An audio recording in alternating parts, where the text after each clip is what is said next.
where every week I have a conversation with a prominent Black cannabis executive that I feel like is creating inroads for the rest of us to come into the industry and have similar success. This week I have with me the founder of Evolution of Healing, Mariah Dodson. How are you doing today? I'm doing really good. How are you? I'm doing pretty good. This is a new year. A lot of opportunities, as we both know, that the Senate flipped to the Democrats. So there's been a lot of speculation around decriminalization and legalization, which is interesting. But before we jump into cannabis, I would love to get your professional backstory prior to you coming into the industry. Okay, absolutely, absolutely. So I spent about a good 7 years in the United States military, where I was really able to harness and learn a lot about leadership, as well as what it really does mean to be a team and operate strategically as a team. In the Army, there really is no failing. We have our mission, we execute our mission. So really taking all that background and being able to drive straight into entrepreneurship. I also did, a couple years at HBCU, Virginia State University. So just really taking both those experiences and looking and understanding how much those experiences, plus everything that we've had to survive through in life, it sets us up for success in the entrepreneurial journey. So a little bit of the background of why I'm Okay, here today. cool. It's interesting because you went from something as structured as the military to the cannabis industry, which is so fragmented and so new and is not really any standard operating procedures. Kind of what was that transition to go from like structure and regulation to something that's just still figuring itself out? Yeah, let me tell you, ask my team that question, because for me, it was intense. I'm up at 4 a.m. every single day. So what I could say to that is, I brought that structure to my company and to the industry, or to what I partake in the industry, right? So anyone on my team knows, like, we really do run a tight ship. Like, we really do have a lot of the principles, a lot of the systems in which the military did teach me. And what I'm finding is that we have to regulate ourselves in this industry. So if we can have standard operating procedures that really are on the level of excellence in which the military teaches, we're doing ourselves a service, right? Especially as the industry continues to self-regulate and go nationwide. Before we jump into just the structure of your entrepreneurship, because you have your hand in several things, which I've noticed just following you over the past couple of months, but coming off of 2020 and how bizarre it was as far as just COVID and just the general development of the industry, how do you feel like the cannabis industry changed in 2020?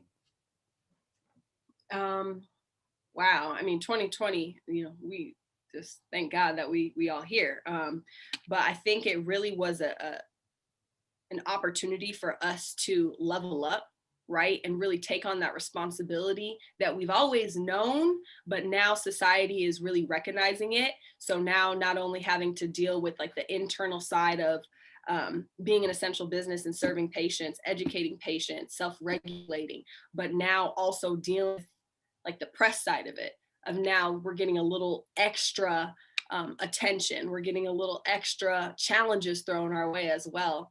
And kind of just really seeing how society observed us, how with it as an industry. So it wasn't really challenging, but I think as an industry, we really dominated our position, and really, secured our place in the economics for years to come. So Yeah, I definitely agree. I think it's been one of those things to where if you made it this far in cannabis, is no point in quitting now, right? The most difficult part of it is for the most part behind us. But you have an interesting demographic that you feel. You're a Black woman, you're Black, you're a woman, and you're a military veteran, right? So you're three things that people say they want to see more of in cannabis. But I think a lot of times they don't actually give us the tools to actually come into the space. What's been your experience as a triple minority in this industry? absolutely. And I love that question. I actually was just tweeting about it today. So what being a triple minority has offered the opportunity is to understand that obstacles they're there and they're inevitable. So really trying to be an alchemist and turn every obstacle into an opportunity. So in places in which I know I'm going to be the only woman, I will have to be just that much smarter. I will have to be just that much more creative. I will have to have my business operate on that much of a pristine system. So really being able to approach it in that manner and holding myself accountable on new levels. Therefore, any woman who does look to, it's like, it's the standard.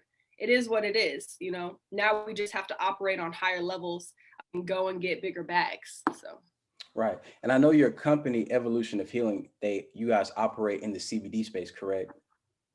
absolutely, yes. So we're working on two verticals. What I found with getting multiple cannabis licenses was it was highly capital intensive. So I needed to find a avenue in which I could capital right away, that I could serve my community right away. And I could also learn and perfect my operating procedures with what I had right then and there without having to go out and raise capital and ask other people to believe in my mission. I needed to attack what I could attack in that moment. So yes, we are a CBD and wellness company. We have a retail store and an e-commerce. And right now where our facility is located, to the left of me, literally right here, is a pharmacy. And then to the right of me is a medical clinic. So we really do serve patients on the daily basis. Oh, that's amazing. How do you feel about just the state of the market that you operate in California? What do you feel like the state is doing well right now versus what still needs to be accomplished moving into the new year? Man, a lot needs to be accomplished, right? We're finding that 52% of people still don't even know what CBD is. 52% of my patients who come in have no idea what the difference of cannabis and CBD is. So there's a lot of education that still needs to take place, in which the industry, you know, we're really doing a good job, but we could do better, and making sure that that education is marketed on a mass level. I think, you know, being able to be considered an essential business for CBD and cannabis puts us in a very unique position, in which we have greater opportunities to do just that, educate our community. As far as hemp goes, you know, California is still working on all of our regulations. So we're in a gray area space where it really is important that we do self-regulate. But I think that the market is wide open. And I think it would be interesting, especially for our community, the BIPOC, Black, Indigenous, people of color community, to not segregate ourselves to either cannabis or hemp. It's $1 trillion market collectively, and really to approach it on both lanes. And then as you spoke of like just the opportunities and the runway we have to success and more money coming into our industry, what advice do you give to young Black people who are paying attention to what's going on and may have interest? What advice do you give to that person who's like, hey, Mariah, I do want to jump into cannabis? I would say get involved in your city. Get involved in your council meetings. Make sure every single one of your council members know who you are. Make sure that you're okay with showing up to those meetings, meeting your planning commissioners, meeting your city managers, and networking with those people who decide if you get a license or not. It is critically important. And then, you know, for those who are really hungry, go and run for those positions. You know, really get involved in your community, because, you know, that's where it all starts, is on that local level. The other thing I would say is CBD is an incredible place to start. It's less capital intensive. You know, you can have an e-commerce site. You can retail with other partners. We have a retail store here where I promise you, 50% of our products are not, if you're not a BIPOC owned company, you're not going on my shelf. Like, so there's other companies out there who have that same principle, you know, products on retailer shelves. But CBD is an incredible place to start. So you don't have to keep moving the goalposts. You have an area in which you really can attack and be successful in. And that's, you know, CBD is a great start. This is something I've always been interested in. What do you feel like is the difference in the demographic of like a CBD customer versus a cannabis patient? Is there much difference, if any? That's a great question. I would say for CBD, so we were able to start with literally one patient, and we've grown over 1,000 patients in the past.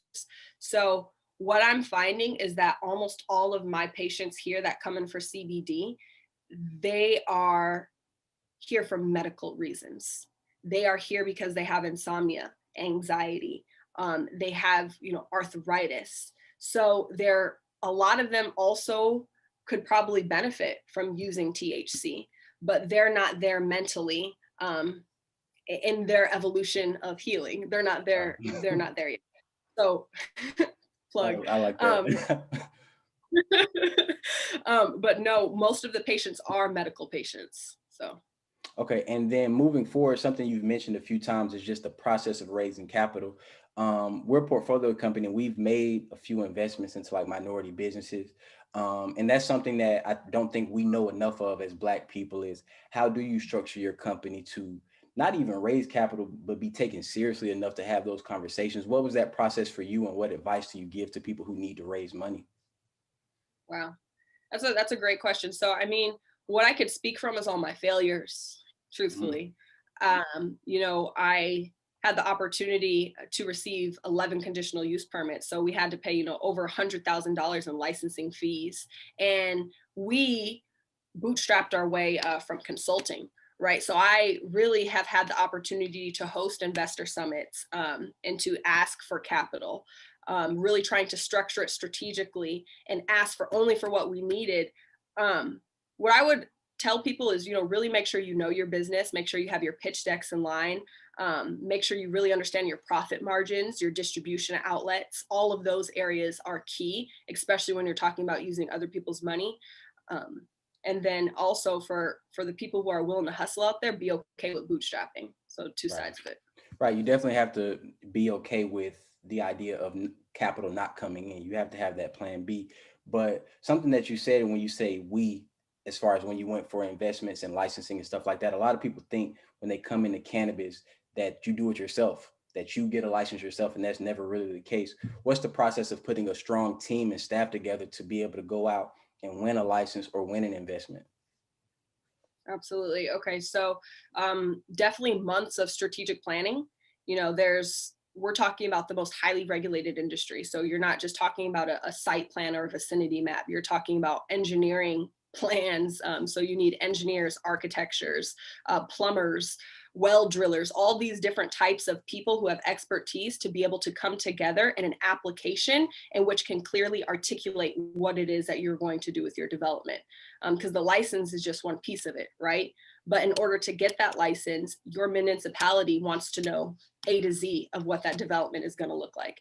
So I think it's really important that you start with a core team, people who are going to be the movers and shakers, the city liaisons who are going to drive the project, but also recruit all of the expertise that you need around you, such as engineers, architects, extraction consultants, cultivators, to give you the information and to provide you with the insight you need to set up a successful plan to submit your license. Cool. And another thing I appreciate about you and just your place in our industry is you kind of occupy a lot of seats at one time. Like you're very pragmatic, right? You're very careful about what information that you share or what you say about the direction of the industry because it is important to have accurate information. But you're also an advocate as well. Like you make sure that you pinpoint certain things that should be spotlighted, right? How important is it for professionals in our space to actually be advocates of the progression of our industry so more of us can come in and actually succeed? Absolutely. I love that question. I think advocacy really is number one, because we're not going to be able to do this all by ourselves. We're going to need more Black excellence. We're going to need people who can, come in with the perspective of, regardless if you consume or not, this plant is medicine and it can help people. So if you advocate for nothing else, advocate for the patients who really use this as medicine. But also, if you're not in on the medicinal side, advocate for the economic advancement that this can bring to our communities. And we are not in a place where we can wait for another industry. I think advocating for this industry is key. And we need to get more people advocating, and we need to get more people showing up at city council meetings saying, we are not being left out of the cannabis industry or the hemp industry. This is how we revitalize our communities, and we're not settling for less. So advocacy is number one. Okay. And then moving from like advocacy to social equity, like the conversation around that, what do you feel needs to be improved upon in these new states that are legalizing to actually empower social equity applicants? Because you're in, basically the mecca of cannabis, right? So you can kind of see what went right, what went wrong, and how it's played out over some years. What do you think new states and people in these states need to be aware of? This is definitely a question I'm really passionate about. First and foremost, that there is no cannabis without social equity. There can't be. There just can't. We cannot let governments walk over us manner, especially when, you know, the data shows that for every one white man, there were 5 Black men arrested. We can't. So social equity is the core. It's the foundation of what the cannabis policies should be built on. You know, I have some creative concepts. I think really being able to hone in on like procurement, diverse supplier, really reflecting what has happened in big industries before and getting ahead of those problems. Right here in the city of Los Angeles, where I am a social equity applicant, in line for, you know, a retail and a delivery coming soon. We have just seen so many problems, but what happens is we're not getting ahead of the problems. Therefore, we're just waiting for the next problem, if that makes any sense. I think other cities could really learn a lot from consulting and just networking with other social equity applicants in Oakland, in LA. You could learn a lot from us, and really being able to bring together coalitions that say, hey, y'all really don't want to have to go through this. Learn from our mistakes, get ahead of your policy, get ahead of the community reinvestment. Here in LA, at year 5, we have to pay 20% to community reinvestment. You know, that's something that all cannabis companies should have to pay, not just social equity. So I think there's really a lot that could benefit from, you know, coalitions, networking groups talking specifically about social equity, but it needs to be the core, and we need to be really, really progressive and aggressive with this policy. Okay, and another question that's becoming a little bit more realistic because of the political changes we saw. I love to ask all the people I have a conversation with, how do you feel about federal legalization? Because some of us feel like, you know, it's going to happen, it's going to open up all this money and capital. Other entrepreneurs like ourselves feel like they're just going to push us out of the way, and we're going to kind of get drowned out, and it's going to be a negative for Black entrepreneurs. So how do you stand on federal legalization right now? I'm gonna take a deep breath with that one. Take your time. Right. I really do believe, you know, it's going to come. I think it cannot come until there is a basic core foundation of social, a clear guideline of procurement and diverse supplier. And right, because when that big money comes, we ain't talking about millions and millions. We're talking about billions and billions. It's a different conversation. So I think that really looking at the core foundation of social equity is the key. So in other industries, I believe it's like 23% procurement. There needs to be no cannabis company, MSO, that's able to operate without 75, something crazy, right? Something very progressive. Right.